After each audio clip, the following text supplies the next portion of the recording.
Hello, നമുക്കൊരു chocolate ഉണ്ടാക്കിയാലോ? അപ്പോൾ ഇതാ ഹെൽത്തി ആയിട്ടുള്ളൊരു ചോക്ലേറ്റിൻ്റെ റെസിപ്പി ആയിട്ടാണ് ഞാൻ ഇന്ന് വന്നിട്ടുള്ളത്.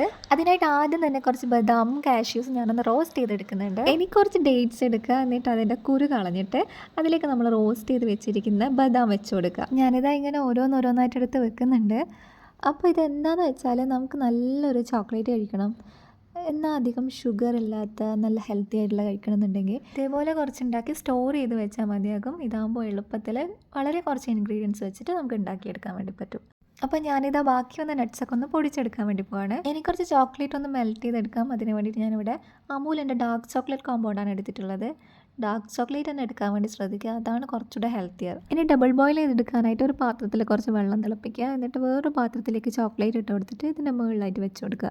എന്നിട്ട് നന്നായിട്ടൊന്ന് ഇളക്കി കൊടുത്താൽ നന്നായി മെൽട്ടായി വന്നോളൂ. ഞാനിവിടെ ഒരു 3/4 ചോക്ലേറ്റ് എടുത്തിട്ടുണ്ടായിരുന്നു. ഇനി നന്നായി ഇത് മെൽറ്റ് ചെയ്ത് വന്നാൽ നേരത്തെ റെഡിയാക്കി വെച്ച ഡേറ്റ്സിൽ ഒന്ന് കോട്ട് ചെയ്തെടുത്താൽ മതിയാകും.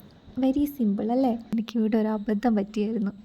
എന്താണെന്നറിയോ, ചോക്ലേറ്റ് മെൽട്ടായി വന്നപ്പോൾ അത് കുറച്ചൊരു തിക്കായിട്ട് എനിക്ക് ഫീൽ ചെയ്തു. അപ്പം ഞാൻ അതിലേക്ക് കുറച്ച് പാൽ ആഡ് ചെയ്തിട്ട് ഒന്ന് ലൈറ്റ് ആക്കാമെന്ന് വിചാരിച്ചു. പക്ഷേ തണുത്ത പാലായിരുന്നു എടുത്തൊഴിച്ചത്. ഫ്രിഡ്ജിൽ നിന്ന് അങ്ങനെ എടുത്തങ്ങ് ഒഴിച്ചു. അങ്ങനെ മെൽട്ടായി വന്ന ചോക്ലേറ്റ് പെട്ടെന്ന് കട്ടിയായിപ്പോയി. പിന്നെയും ഞാൻ പോയി ഡബിൾ ബോയിലൊക്കെ ചെയ്തെടുത്ത് നോക്കി. പക്ഷേ ആ ചോക്ലേറ്റ് അങ്ങോട്ട് കോട്ട് ചെയ്യാൻ പറ്റുന്നുണ്ടായിരുന്നില്ല. അപ്പോൾ പിന്നെ എന്ത് ചെയ്യാനാ, ഞാൻ ആ നട്ട്സ് പൊടിച്ചൊക്കെ എടുത്തിട്ട് ഈ ചോക്ലേറ്റിൽ മിക്സ് ചെയ്ത് അങ്ങോട്ട് മാറ്റി വെച്ചു. പിന്നെ തോറ്റു കൊടുക്കാൻ ഞാൻ തയ്യാറില്ലാത്തതുകൊണ്ട് ബാക്കി ഉണ്ടായിരുന്ന ചോക്ലേറ്റ്സ് കൂടെ മെൽറ്റ് ചെയ്തെടുത്ത് നോക്കി.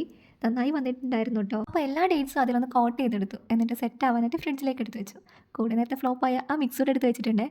കാണാൻ അത്ര എസ്തെറ്റിക്സ് ഒന്നും ഇല്ലെങ്കിലും സംഭവം അടിപൊളിയായിട്ട് വന്നിട്ടുണ്ട്. ഒന്ന് ട്രൈ ചെയ്ത് നോക്കുക, നിങ്ങൾക്ക് എന്തായാലും ഇഷ്ടമാവും. അപ്പോൾ ഓക്കെ, ബായ്.